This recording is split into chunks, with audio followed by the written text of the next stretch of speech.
Como veníamos viendo en semanas anteriores, cuando hablamos de ciberseguridad propiamente con el tema de riesgos, hay que tomar en cuenta que eso es un paso necesario para poder definir políticas y ver cuáles son estas áreas de atención a la cual debemos de brindarle mayor oportunidad y aplicar herramientas que nos permitan intensificar el o los roles en estos casos. Para ver el tema del riesgo hay algo que se llama matriz de riesgos, pero antes, si buscamos en internet y ponemos qué es un riesgo, vean que la definición es muy sencilla. Es la posibilidad de que se produzca un contratiempo o una desgracia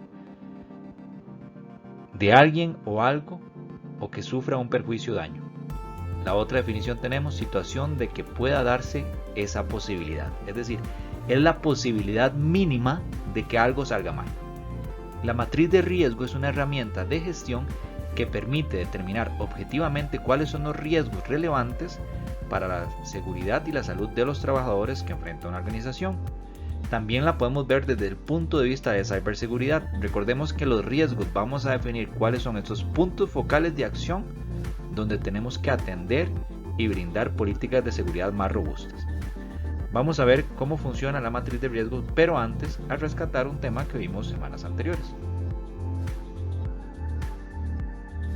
Debo insistir que en el sitio de INCIBE hay una forma y una explicación del tema de riesgos bastante detallada, incluso hay una plantilla de Excel que ustedes pueden descargar para aplicar.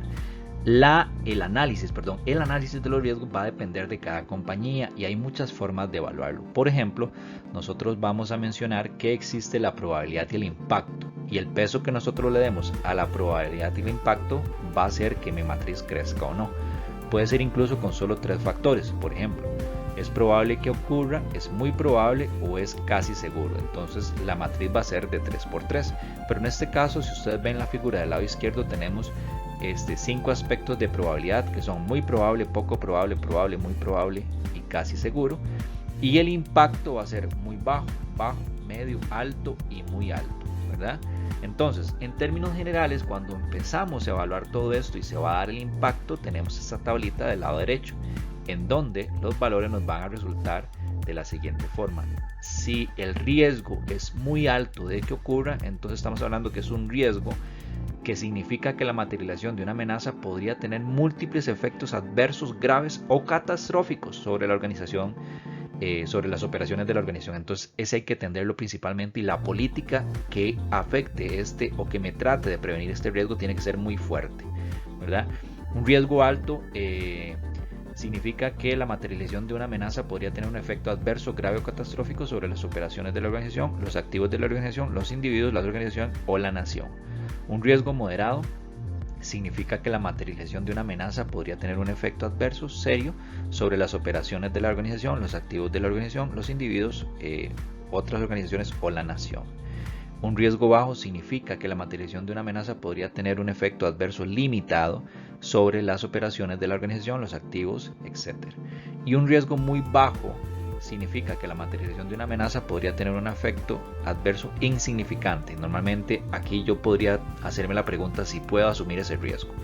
Entonces las políticas van a ir direccionadas de acuerdo a los riesgos y la identificación que tengamos. Esta es una forma de evaluar los riesgos que puedo tener en mi empresa y que me va a ayudar a formalizar la política. La definición de los riesgos es responsabilidad de cada una de las instituciones en las cuales laboramos. Aquí, por ejemplo, yo les voy a presentar y se les va a compartir un documento que es un formato de matriz de riesgo y cómo podemos evaluar esto, tomando en cuenta desde la asignación de riesgos y cómo yo hago este control de esta asignación. Ustedes se darán cuenta en este documento que se les está pasando que vienen los riesgos identificados de acuerdo a la subcategoría. Estamos hablando de cuáles subcategorías: riesgo del entorno, riesgos de procesos, riesgos financieros, riesgos de dirección, riesgos de tecnologías de información, riesgos de integridad, riesgos de información operativa, riesgos de información de gestión, riesgos de información estratégica. Recuerden que el dato es la esencia de toda compañía y con la gran cantidad de datos vamos a obtener información. ¿Qué se supone que es lo que nosotros tenemos que hacer para utilizar esta matriz? Bueno, tomar en cuenta, por ejemplo, la competencia. Cuando hablamos de los riesgos del entorno, ¿qué tanto impacto podríamos ver con que la competencia me llegue a afectar a mí?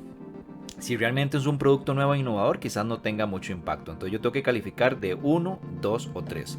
Recuerden que teníamos eso. 1, no me va a afectar. 2, término medio. Y 3, un alto impacto. Entonces yo le pondría quizás 1, se pone en verde. Y la probabilidad de que esa afectación de la competencia me impacte, entonces le pondría un 2. Después la distribución del control más adelante la vamos a ver. A ver, el siguiente dato. Los deseos de los clientes. Si un riesgo relacionado a los deseos de los clientes se llega a materializar, ¿qué tanto me puede afectar? ¿Cuál tanto sería el impacto y cuánto sería la probabilidad? Quizás el impacto de que los deseos de los clientes yo no los tome en cuenta puede ser un 2%, porque recordemos que el cliente siempre tiene la razón. Pero si yo tengo dentro de mis procesos una área que me determina y que siempre está atento de lo que pide el cliente, entonces la probabilidad de que me afecte es muy baja. Ok, innovación tecnológica, eso, si me quedo botado con la tecnología, el impacto es muy grave. 3, la probabilidad, como tengo un departamento muy proactivo, la probabilidad es baja porque están trabajando constantemente. La continuidad del negocio, y aquí señalamos con el tema del COVID-19. Bueno, cuando hablamos de la continuidad del negocio, ¿qué tanto impacto puede ser de que yo no pueda continuar mis trabajos normales? De ahí un 3, por supuesto. La probabilidad de que me pase, a ver, en aquel momento nadie tenía contemplado el tema del COVID. Ahora, ¿cuánto es la probabilidad? Tengo oportunidad de seguir, los procesos del teletrabajo ya están bien implementados y así sucesivamente. Cada uno de estos elementos yo le voy dando una evaluación, y esta evaluación, como podemos, vamos a ir viéndola como se va reflejando en nuestro entorno, es decir, en la matriz que se les va a pasar de ejemplo. El mercado financiero, una pérdida catastrófica, el impacto es grandísimo, la probabilidad de que pase es poca. Y así sucesivamente. Cuando venimos a los riesgos de los procesos que ya están establecidos, satisfacción del cliente, recursos humanos, capital de conocimiento, y así sucesivamente, vamos de igual forma a evaluarlos. Para cada uno de ellos vamos a ir dando una evaluación. Servicios tercerizados, estamos bien.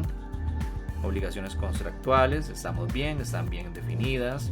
La brecha de desempleo, hoy en día la brecha es muy alta, el impacto es poco. El trabajo virtual, no, porque ya implementé todas las políticas. El abastecimiento de la materia prima, no. La efectividad de los canales, sí, tengo que darle más atención a esos canales. Las alianzas con los consorcios, estamos bien. Determinación de precios, lo hemos trabajado bien. La interrupción del negocio, el impacto podría ser alto. La falta de productos, hay que considerarlo.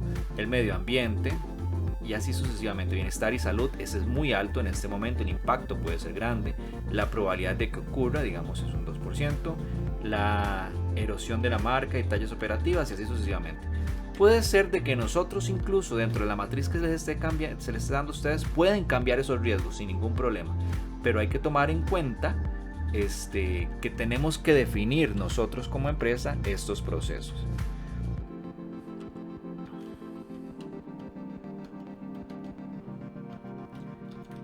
El impacto es bajo.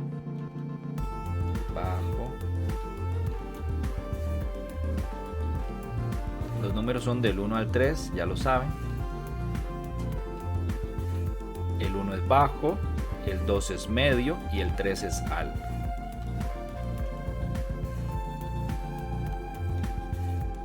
Continuamos, riesgos de dirección. Tenemos falta de liderazgo, sí. Hay un problema, hay un impacto. Recordemos, el impacto de que ocurra es 2. La probabilidad no, porque tenemos muy buenos líderes. Autoridad y límite. La tercerización, el impacto sería alto. Los incentivos del desempeño, después de la evaluación que hemos hecho, cómo estamos, y así sucesivamente. La disposición del cambio. Las comunicaciones, estamos muy bien. Comunicaciones. Riesgos, tecnología, la seguridad, no tenemos políticas de seguridad, el impacto sería alto, claro. La integridad, que pierda la integridad de la información. El acceso a la información. La disponibilidad. La infraestructura. Y todos los tenemos en rojo, vean qué detalle. Riesgo de la integridad, eso está relacionado con el tema de políticas de información y demás. Fraude gerencial. Fraude de empleados.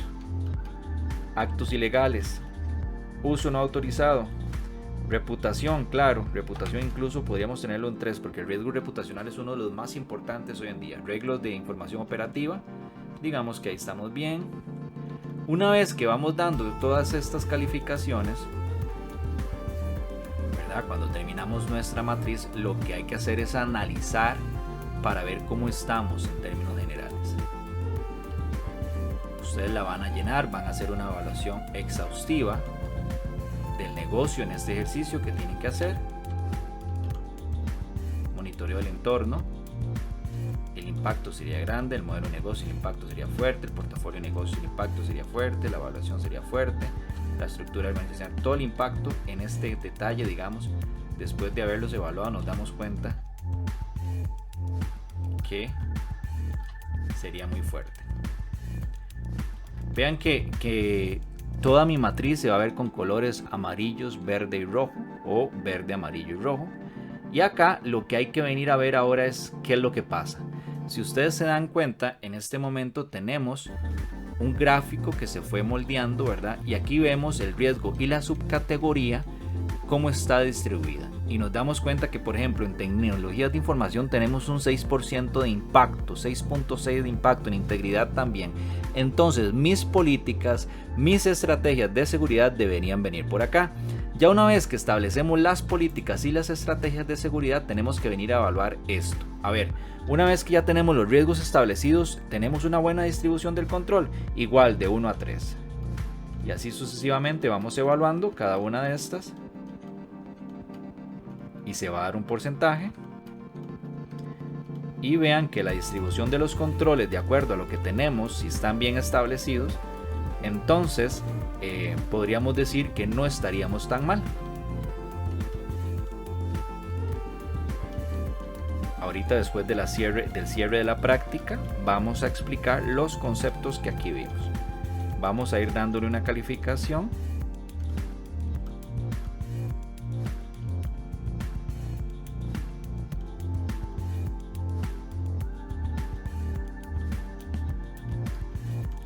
Y vamos a ver cómo va a quedar nuestro gráfico una vez que terminamos de evaluarlo. Recuerden nuevamente de 1 a 3 las calificaciones que tengo que dar. 1 es bajo, 3 es un impacto medio, 2 es un impacto alto. Y aquí tenemos el riesgo, la distribución del riesgo y cómo los controles me están ayudando o me están beneficiando en términos generales. Muy bien, ok, vamos a ir a ver lo que le acabamos de mencionar técnicamente, qué fue lo que obtuvimos. Como habíamos visto, para establecer las políticas de ciberseguridad hay que hacer una evaluación de riesgo efectiva. Una vez que yo les presento esta matriz, nos damos cuenta que no solo teníamos la evaluación de riesgo desde un punto de vista de impacto y probabilidad de que ocurra uno de estos riesgos o que se materialice, sino que al final teníamos una columnita que fue la última que nosotros llenamos. A ver, esta columnita es la que se conoce como el Control Assessment, ¿verdad? O es nuestro perfil de control, de aceptación de control, ¿verdad? En este caso, lo que estamos hablando es cuál es nuestra evaluación de riesgo que hicimos y cómo tenemos un abordaje para evaluar estos procesos de gobernanza y cómo estos controles de la organización sirven para mitigar el riesgo. Por eso la hicimos al final, porque se supone que si tenemos un entorno bien elaborado, perfectamente podemos tener la evaluación de riesgos y los controles para que no ocurran, ¿verdad? O las políticas en términos generales que vienen a apoyar los controles.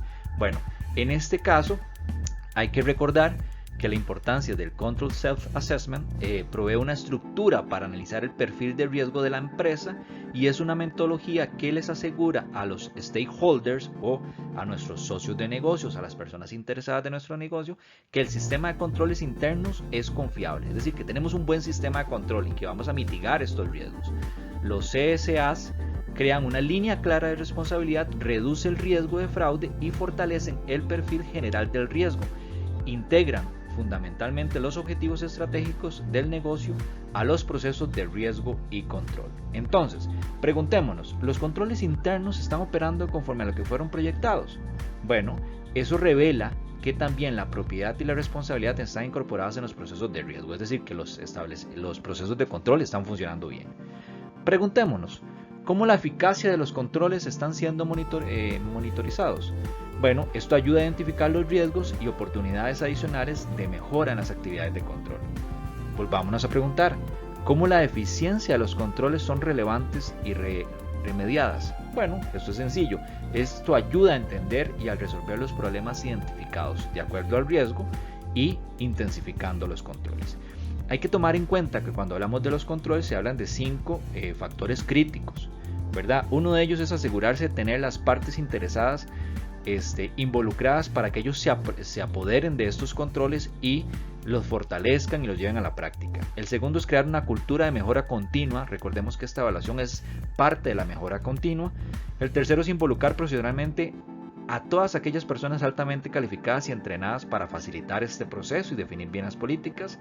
Hay que definir las técnicas que serán utilizadas para la aplicación de estos controles. Y por último, hay que tener muchas métricas cuantitativas como evaluaciones cualitativas con respecto a los controles y las políticas que se establecieron. Para cerrar, luego de saber cómo distribuimos los controles, cómo evaluamos los riesgos, hay que tomar en cuenta que los riesgos, insisto, los define cada una de las compañías o entornos donde estamos laborando. En nuestro caso, para cerrar este ejemplo, tenemos no solo por este lado, al lado derecho, el riesgo control por subcategoría, sino que además tenemos una matriz al lado izquierdo, que ustedes la pueden ver, donde está la posibilidad de ocurrencia y el impacto, y esta matriz se llama matriz de distribución de riesgo.